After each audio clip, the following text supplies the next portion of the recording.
Joo, tervetuloa mun baariin. Kiitos, minä puhuu viivaa suomea. Ei olen hostain päin etelää tai hostain sieltä.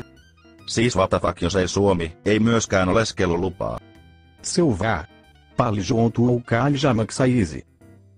Minäkin otaisin kaljan. Mä en tajua sanaakaan mitä te puhutte, se kalja oli 100 euroa. 100 euroa. Aika kallista. Onpas tää jälikaista. Ja niin tämä animaatio loppui ja he elivät elämänsä onnellisina loppuun asti.